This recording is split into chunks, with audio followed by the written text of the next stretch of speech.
तो hello guys, आज की इस वीडियो में हम लोग पार्टनरशिप फंडामेंटल पढ़ने वाले हैं जो कि अकाउंटेंसी का चैप्टर नंबर 2 है। तो चलिए वीडियो स्टार्ट करते हैं। तो सबसे पहले मैं आपको बोलूँगा, हम लोग क्लास 11th में सोल प्रोप्राइटरशिप बनाते थे। सोल प्रोप्राइटरशिप मतलब एक इंडिविजुअल आदमी जो कि बिजनेस चलाता था। लेकिन क्लास 12th में क्या हुआ कि वो बिजनेस बड़ी हो गई, जिससे एक पार्टनर को संभालना बहुत ही ज़्यादा मुश्किल हो गई। तो उसने क्या किया, 2 आदमी या 2 से अधिक आदमी को रखना शुरू कर दिया। उसे ही बोलते हैं पार्टनरशिप। ठीक है, तो हम लोग सोल प्रोप्राइटरशिप में क्या अकाउंट बनाते थे? ट्रेडिंग अकाउंट, प्रॉफिट और loss account and balance sheet. लेकिन क्लास 12th में बस थोड़ी चेंज हुई है, जो आपको ज़्यादा कुछ भी नहीं है। आप इस वीडियो को देखो, मतलब ईजी लगेगी। ईजी कॉन्सेप्ट है, फंडामेंटल बहुत ही ज़्यादा ईजी है। तो सबसे पहले समझ लेते हैं पार्टनरशिप है क्या। ठीक है, तो गाइस पार्टनरशिप का जो ये लिखा हुआ है थ्योरी, आपको पूरा एज इट इज़ लिखना है। इसको मतलब समझ लो, इसको रटना ही है आपको। ठीक है, क्योंकि ये section 4 of the Indian partnership act 1932 में लिखा गया है। ठीक है, 1932 एक्ट के तहत सेक्शन 4 में क्या लिखा गया है? द रिलेशनशिप बिटवीन पर्सन्स, मतलब पर्सन्स के बीच में जो रिलेशन होता है, ठीक है, वो क्या होता है? बिजनेस का जो फर्म का जो प्रॉफिट है उसे सब में बांटना या किसी एक में सबके बिहाफ पे बांटना। ठीक है, ये होता है पार्टनरशिप का मीनिंग। आई थिंक आपको पार्टनरशिप का मीनिंग क्लियर हुआ। पार्टनरशिप मतलब सीधा होता है, मैंने और आपने हाथ मिला लिया, दोनों आदमी ने काम करना शुरू कर दिया, उसे पार्टनरशिप बोलते हैं। ठीक है, उसके बाद गाइस नेक्स्ट टॉपिक है what are the nature, features and characteristics of partnership. तो मैं आपको बोल दूं guys, nature, features and characteristics तीनों सेम होती है। और मैं आपको मानो कि एक एग्जांपल देता हूँ कि मैं आपको ये पूछूं कि ये एक पेन है मेरा, बोलो इसमें क्या क्या फीचर्स है, तो आप इजीली बता सकते हो ना क्या क्या इसमें फीचर्स है। अगर आपको पार्टनरशिप का मीनिंग समझ में आ गया तो आप इजीली इसका फीचर्स निकाल सकते हो। तो पहला फीचर्स है minimum and maximum number of partners. तो मिनिमम इसमें 2 पार्टनर्स होती है और मैक्सिमम का भी लिमिट इसमें सेट कर दिया गया है। ठीक है, तो मैक्सिमम 50 पार्टनर है, वो कहाँ पे लिखी गई है? कंपनीज मिसलेनियस 2014 में लिखा गया है। ठीक है, तो आपको याद रखना है मिनिमम 2 और मैक्सिमम 50, वो मिसलेनियस 2014 में लिखा गया है कंपनीज एक्ट में। ठीक है, दूसरा पॉइंट जो है, दूसरा फीचर्स जो है वो है एग्रीमेंट। एग्रीमेंट क्या होता है गाइस? एग्रीमेंट एक ऐसा चीज है, डॉक्यूमेंट है। ठीक है, आप तो एग्रीमेंट समझ ही सकते हो क्या होता है। एक डॉक्यूमेंट होता है जो ऑरल एंड रिटन दोनों हो सकता है, ऑरल भी हो सकता है और रिटन भी हो सकता है। ओके, वो पार्टनरशिप मतलब जो है ना, एक एग्रीमेंट है, एग्रीमेंट के हिसाब से काम करती है। मतलब मान लो मैं और आप पार्टनर है, तो आप ऐसे ही तो पार्टनर नहीं बन जाओगे, आपको कुछ प्रूफ तो देना पड़ेगा ना कि आप पार्टनर हो। ये इसमें टर्म्स एंड पॉलिसी सब कुछ लिखा रहता है उस एग्रीमेंट में, तो उसे ही बोलते हैं एग्रीमेंट। ठीक है, नेक्स्ट होता है शेयरिंग ऑफ प्रॉफिट। तो आप इसे समझ लो, it is compulsory to share profit but it is not compulsory to share loss. ठीक है, अब ये क्या बात हुआ मैं आपको भी बताता हूँ। मान लो कि ये एक फर्म है, ठीक है, और इसमें हमें प्रॉफिट हुए जो भी हो, हम लोग 4 पार्टनर हैं। ओके, 4 पार्टनर है, प्रॉफिट हुआ तो सब ने बांटा। ठीक है, लेकिन जब लॉस हुआ तो मैं बोला लॉस तुम लोग बांटो भाई, मुझे तो नहीं बांटनी। तो ऐसा हो सकता है कि आप लोग प्रॉफिट लेके, मतलब प्रॉफिट तो सबको बटेगा, ठीक है, लेकिन लॉस आप चाहे तो सिर्फ आपको ही मिलेगा। ठीक है, लेकिन वो लिखना पड़ेगा आपको एग्रीमेंट में, तब होगा शेयरिंग ऑफ प्रॉफिट। ओके, तो ये आप कर सकते हैं। आप चाहे तो लॉस छोड़ के मतलब आप सिर्फ प्रॉफिट भी ले सकते हो। ठीक है, ये होता है। और जो एक आदमी ये प्रॉफिट लेता है उसे क्या बोलते हैं? Partners in profits only. Okay, इसे पार्टनर्स इन प्रॉफिट्स ओनली बोलते हैं, जो सिर्फ ये प्रॉफिट से मतलब रखता है। तो it is compulsory to share profit but it is not compulsory to share loss. ठीक है, प्रॉफिट बांटना कंपल्सरी है बट लॉस बांटना कंपल्सरी नहीं है। ओके, उसके बाद है लॉफुल बिजनेस। तो गाइज हम लोग कोई बिजनेस शुरू करने से पहले ये नहीं है कि हम कोई ड्रग्स या स्मगलर कुछ भी ऐसा बिजनेस खोलें। आपको कानूनी बिजनेस खोलना पड़ेगा जो कानूनी तौर पर सही हो। इलीगल काम आपको नहीं करना है इसमें, तो वो उस पर आपको रोक मिल जाएगी। ठीक है, तो ये लॉफुल बिजनेस है, इसका नाम से ही समझ में आ रहा है। फिर होता है गाइस म्यूचुअल एजेंसी। अब देखो म्यूचुअल एजेंसी का मतलब ये होता है कि partners are principal as well as agent, मतलब प्रिंसिपल इसमें किसको मानना है कि जो आप किसी को काम दे रहे हो तो आप इसमें प्रिंसिपल हो गया, और जिससे आप काम दिए वो आप एजेंट हो गया।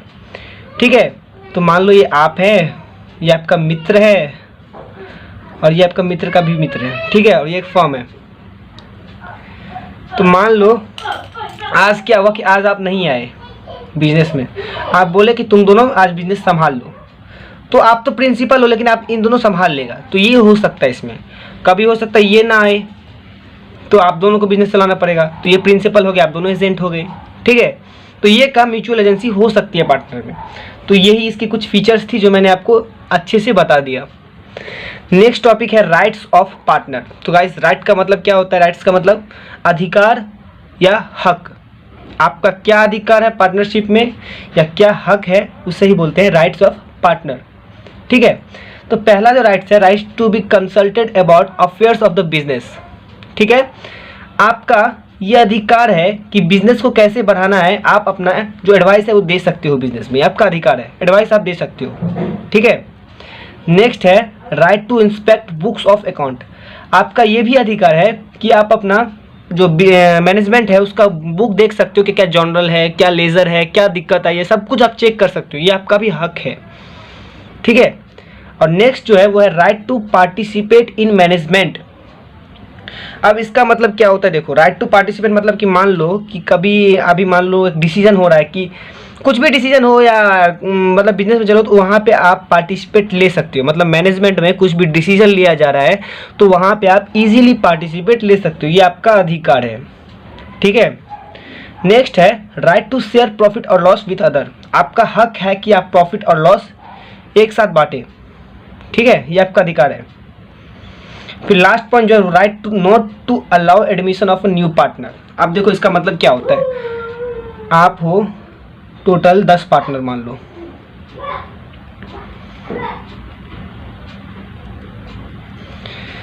टेन पार्टनर हो टोटल। ठीक है, अब यहाँ पे एक आदमी है राजू जो पार्टनरशिप में एडमिशन लेना चाहता है। ठीक है, तो एडमिशन लेना चाहता था, तो ये बोल दिया ठीक है भाई आ जाओ, ये भी बोल दिया आ जाओ, ये भी बोल दिया आ जाओ, ये भी बोल दिया आ जाओ। टोटल 9 आदमी ने यस बोल दिया, बाकी 1 आदमी ने नो बोल दिया, एक आदमी नो बोल दिया। तो आपको क्या लगता है ये एडमिशन लेगा इसमें? जी, आपको लगता होगा कि हाँ ये एडमिशन क्यों नहीं ले सकता, आराम से ले सकता है। ठीक, लेकिन आपको एक राइट दिया गया है कि आप जब तक सारे पार्टनर नहीं बोलेंगे तब तक आप एडमिशन नहीं ले सकते हो, सबको यस बोलना पड़ेगा। तो ये एक बहुत ही अच्छी पॉइंट है, राइट हक है आपका, right not to allow admission of a new partner. Okay, मुझे लगता है आपको यहाँ तक इजीली समझ में आ गया होगा। तो नेक्स्ट जो पॉइंट है guys, accounting is done from business point of view. कभी भी आपको बिजनेस पॉइंट ऑफ व्यू से अकाउंटिंग करना है। ठीक है, आपको बिजनेस मानना है, ये आपको क्लास 11th में ही सिखाया गया होगा। तो पहला है interest on capital, important note में आप लिख लीजिएगा। अब इंटरेस्ट ऑन कैपिटल क्या होता है? देखो, मान लो ये एक पार्टनर है और ये एक फर्म है। ठीक है, पार्टनर ने फर्म में पैसा दिया, कैपिटल लगाया, कैपिटल लगाया तो फर्म का भी तो कुछ बनता है, वैसे ही तो कैपिटल तो नहीं लगाएगा, कुछ उसको मिलना चाहिए, उसे बोलते हैं इंटरेस्ट ऑन कैपिटल। तो आपको सोचना है फर्म्स के पॉइंट ऑफ व्यू से ये एक्सपेंस है या रिवेन्यू है। पैसा जा रहा है, ऑब्वियसली ये एक्सपेंस ही होगा। ठीक है, दूसरा देखो इंटरेस्ट ऑन ड्राइंग क्या होता है, फर्म है और ये पार्टनर है। ठीक है, तो क्या होता है, ये फर्म से कभी पैसा ये फर्म से ही पैसा मांग रहा है कि मुझे पैसा दो, ड्राइंग दो। ठीक है, ड्राइंग ले रहा है, तो फर्म्स तो ऐसे ही तो ड्राइंग नहीं दे देगा, इसके बदले इसे इंटरेस्ट ऑन ड्राइंग देना पड़ता है। ठीक है, अब देखो इंटरेस्ट ऑन ड्राइंग फर्म्स के लिए क्या है, फर्म्स को तो पैसा मिल रहा है, तो क्या है फर्म्स? रेवेन्यू। डन। ओके, तीसरा है सैलरी, रेम्यूनरेशन एंड कमीशन। ये क्या होता है गाइस, मान लो कभी एक पार्टनर जो है वो बहुत मेहनत करता है बिजनेस में, अब उसको फर्म क्या सैलरी कभी दे दिया। ठीक है, सैलरी, रेम्यूनरेशन या कमीशन कुछ भी दे दिया, तो फर्म्स के लिए क्या होगा? ये एक्सपेंसेस होगा ऑब्वियसली। ठीक है, और इंटरेस्ट ऑन लोन, मान लो फर्म्स का क्या हुआ, कभी लोन की ज़रूरत आ गया, बिजनेस बंद होने के आधार पे आ गई है, तो लोन की नीड हो गई, तो पार्टनर से फर्म ने लोन मांग लिया एडवांस में, तो ठीक है, तो फर्म को तो कुछ देना पड़ेगा पार्टनर को, जिसे इंटरेस्ट ऑन लोन बोलते हैं। ठीक है, इंटरेस्ट ऑन लोन बोलते हैं। तो ये फर्म्स के लिए क्या है, देना पड़ रहा है पैसा, तो एक्सपेंसेस है। ये आपको तब समझ में आएगी जब हम लोग फॉर्मेट बनाएंगे। ये एक इजी टिप है। कई बच्चे क्या करते हैं, इसे रट लेते हैं कि इंटरेस्ट ऑन कैपिटल क्या होता है, ये डेबिटेड टू ये क्रेडिटेड। ऐसा नहीं करना है, आपको इजीली समझ में आ जाएगी, थोड़ा सा वेट करो, ठीक है। नेक्स्ट होता है क्या guys, partnership deed. Partnership deed क्या होती है? अभी मैंने कुछ देर पहले आपको बोला था कि पार्टनरशिप की फीचर्स थी एग्रीमेंट। एग्रीमेंट क्या था, ऑर्डर और रिटर्न हो सकता है, उसमें कंपनीज की टर्म्स एंड कंडीशन लिखा होता है, ठीक है। तो पार्टनरशिप डीड क्या है? Partnership deed is a written document containing the terms of agreement among the partners, is known as partnership deed. Partnership deed क्या है? एक एग्रीमेंट है, डॉक्यूमेंट है, ठीक है, एक डॉक्यूमेंट है जिसमें सबकी टर्म्स एंड कंडीशन पूरा लिखी रहती है पार्टनरशिप में, ठीक है। और ये ऐसा कोई कागज नहीं है जो मतलब पेपर से फाड़ के निकाल के रख दिया, ऐसा नहीं है। इसमें आपको स्टाम्प पेपर लगा रहता है, ठीक है, गवर्नमेंट से, और यहाँ पे सारे पार्टनर यहाँ पे साइन किए रहते हैं, ठीक है। तो इसे ही बोलते हैं पार्टनरशिप डीड, जिसमें टर्म्स एंड कंडीशन लिखी रहती है सारे पार्टनर्स की, कि कितना उसको इंटरेस्ट मिलेगा, कितना उसको सैलरी मिलेगा, कितना कमीशन मिलेगा, क्या क्या सब कुछ इसमें लिखा रहता है, ठीक है। उसके बाद होता है rules applicable in the absence of partnership deed. अच्छा, अगर मान लो ये डीड नहीं बनाए, ठीक है, ये डॉक्यूमेंट नहीं बनाए, तो क्या होगा? तो क्या होगा सुनो, इसका 5 पॉइंट है, बहुत ही इंपॉर्टेंट है, ध्यान से सुनना। पहला होता है no interest on capital will be provided.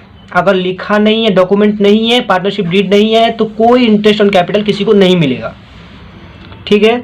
दूसरा पॉइंट है profit and loss to be shared equally. जो भी प्रॉफिट एंड लॉस होगा वो इक्वली शेयर होगा, ठीक है। फिर तीसरा पॉइंट है no interest on drawing will be charged. मतलब कुछ भी ड्राइंग जो है उसमें इंटरेस्ट ऑन ड्राइंग नहीं चार्ज किया जाएगा। इसमें तो भाई फर्म्स का नुकसान है, ठीक है। फिर चौथा है no partner is calculated to any salary और कमीशन। आप कितना भी मेहनत कर लो, आपको कुछ भी नहीं मिलने वाली है अगर नहीं लिखा है तो, ठीक है। एंड लास्ट पॉइंट जो मोस्ट इंपॉर्टेंट है, ठीक है, आपको इसको लर्न ही कर लेना है। अगर कुछ भी नहीं लिखा है तो इंटरेस्ट ऑन लोन आपको 6% ही मिलेगा, ठीक है। ये आपको लर्न कर लेना, interest 6% per annum will be allowed on partners loan to the firm, ठीक है। चलिए, फॉर्मेट होता है प्रॉफिट एंड लॉस का and profit and loss appropriation account का।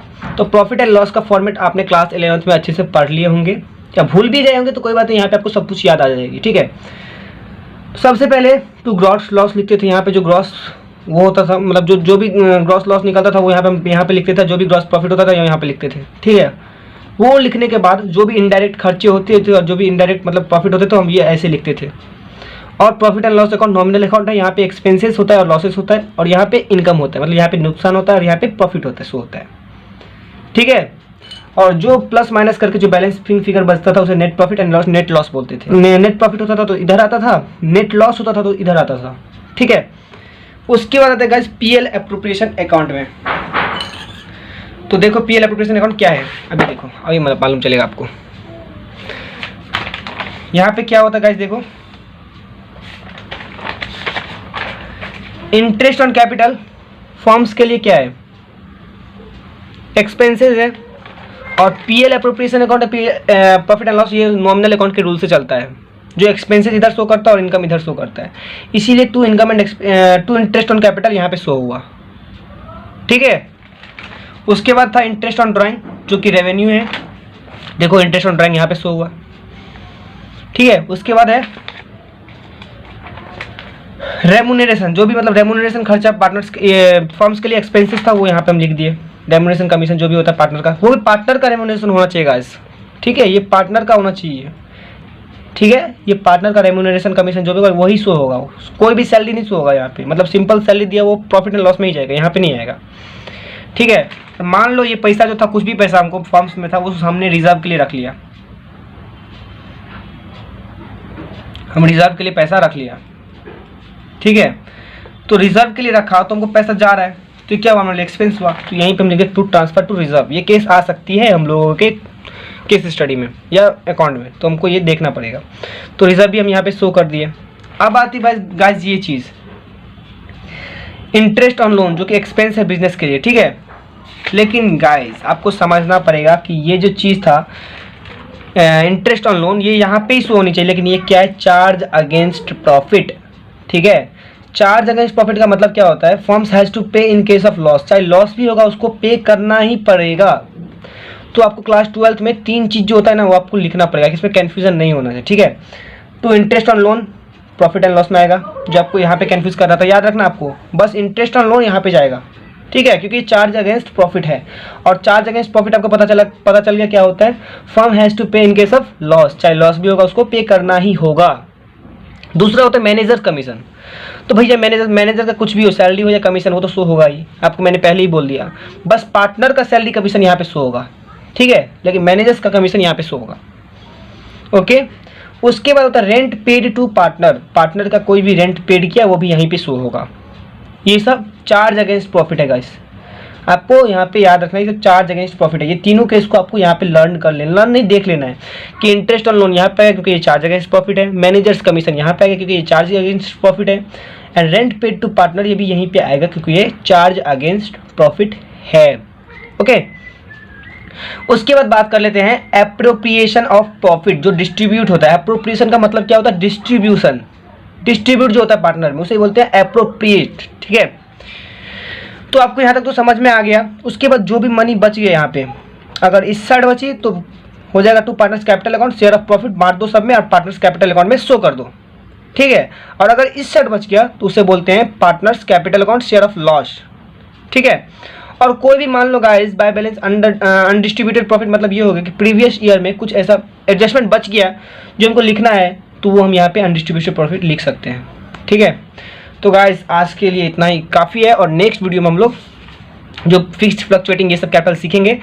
तो आज की वीडियो आपको कैसा लगा प्लीज़ कमेंट सेक्शन में लिखना मत भूलिएगा, और इस वीडियो को ज़्यादा से ज़्यादा अपने दोस्तों के पास शेयर करिएगा। तो चलिए मिलते हैं आपको फिर से नेक्स्ट वीडियो में।